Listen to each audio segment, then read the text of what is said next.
Yang jelas itu perbedaannya dengan provinsi Belanda itu sangat besar.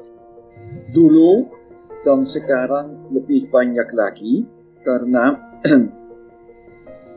di Indonesia itu provinsi yang baru dalam arti orangnya itu muda, vital, berkembang provinsinya, aktif dalam berbagai aktivitas. Waktu saya di sana belum menjadi misionaris sendiri, tetapi sekarang itu sudah menjadi misionaris ke Thailand dan Kamboja dan sebagainya. Terus anugerah yang paling besar, pertama itu anugerah bagi saya sendiri, bahwa saya bisa hidup dalam provinsi yang hidup dan vital dibandingkan dengan orang yang kerja di sini dan harus melihat bahwa gereja makin menurun pengaruhnya, jumlahnya orang juga menurun dan bagi saya terutama waktu saya melihat ke belakang, saya sangat senang bahwa bisa hidup dalam gereja yang provinsi dengan gereja yang hidup. Orangnya antusias yang menjadi Katolik, gereja Katolik itu yang memberikan kesan yang hidup, berkembang, vital, orangnya muda, banyak orang muda yang menjadi anggota dari provinsi dan juga dari gereja-gereja penuh. Dan yang bagi saya sangat menarik waktu itu adalah sistem dari parokinya. Terus bukan hanya satu paroki dengan gereja pusat, tetapi bahwa banyak kegiatan gerejani itu dijalankan langsung di tempat di mana orangnya itu berkumpul dalam lingkungan, di mana orangnya dalam kelompok yang relatif kecil itu merayakan misa dalam rumah salah satu orang, dan itu dikombinasi dengan hari Minggu dengan seluruh gereja itu, dengan seluruh parokinya itu gereja pusat.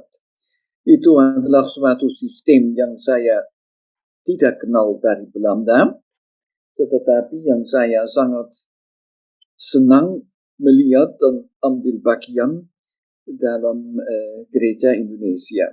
Yang saya juga senang melihat itu adalah bahwa di dalam gereja sendiri tidak ada kelompok progresif, kelompok konservatif.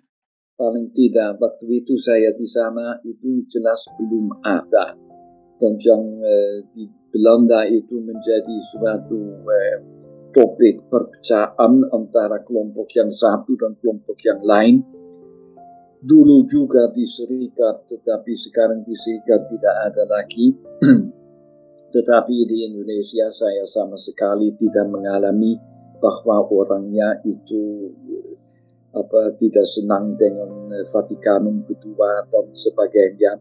Itu adalah topik-topik di Indonesia sama sekali tidak penting. Orangnya itu hidup dari anugerah iman yang mereka terima, dan itu adalah sumber kebahagiaan dan bukan sumber untuk saling berkelahi. Sedangkan sekarang saya tinggal di Belanda, masih ada 50 orang Yesuit di Belanda, tua-tua semua. kegiatannya hampir tidak ada, masih dengan susah payah dijalankan satu paroki di Amsterdam. Tetapi kegiatan yang paling penting itu adalah memelihara orang sakit dan jompo supaya mereka bisa meninggal dunia dengan dengan cara yang dengan hormat, katakanlah. Tetapi tidak begitu memberi semangat kepada orang muda. Terus tidak begitu mengherankan bahwa di Belanda tidak ada panggilan lagi. Sedangkan di Indonesia saya bisa mengerti bahwa ada orang yang masih tetap tertarik untuk ikut dalam karya Yesuit.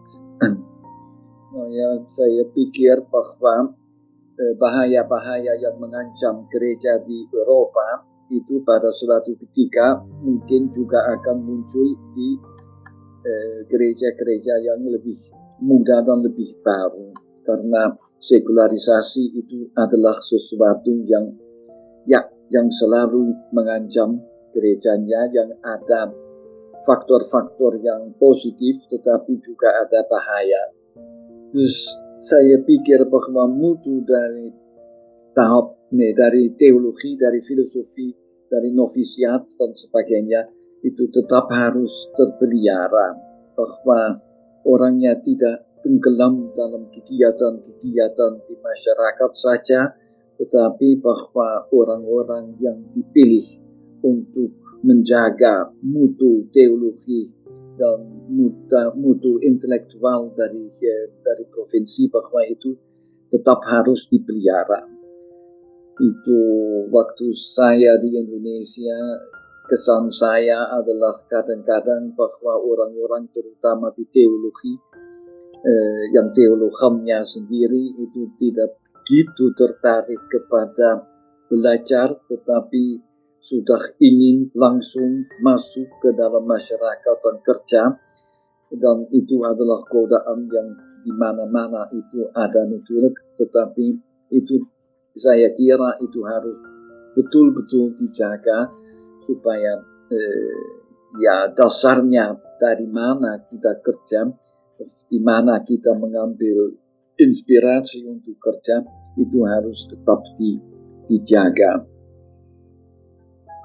Di samping itu, saya kira juga bahwa kita harus mempertahankan untuk kerja bukan hanya dalam paroki-paroki yang status A, katakanlah seperti Semarang dan Ambarawa dan Jogja dan Solo, tetapi bahwa kita juga harus tetap memperhatikan yang paroki-paroki di daerah yang miskin, Wonosari, Wonogiri,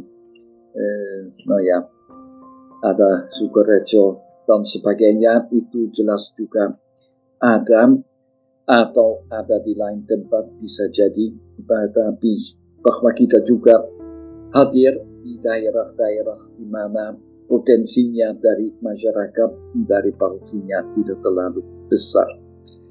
Saya sebenarnya tidak persis tahu di mana kita sekarang mempunyai parokinya, karena yang katalog yang saya punya itu adalah dari 2-3 tahun yang lalu, dan saya tidak mempelajari persis di mana kita kerja. Tetapi kita punya tenaga cukup naturally karena provinsinya itu lumayan besar. Terus waktu saya pulang ke Belanda, itu salah satu alasan itu adalah kok provinsi Indonesia itu berkembang terus. Ada tiap tahun itu ada tenaga-tenaga baru, sedangkan di Belanda itu makin lama makin sedikit tenaganya. Dan waktu saya pulangnya hampir 20 tahun yang lalu, saya lihat bahwa di sini memang saya lebih berguna daripada di Indonesia, di mana ada banyak orang lokal yang lebih bisa menjalankan pekerjaan. Itu saya kira itu gereja itu yang sesuai dengan ideal Sugio Pranoto, 100% Katolik, 100% Indonesia. Itu Althans itu perasaan saya tidak tahu apakah orang Indonesia sendiri itu masih merasa pengaruh dari dulu, tetapi kelihatan saya tidak.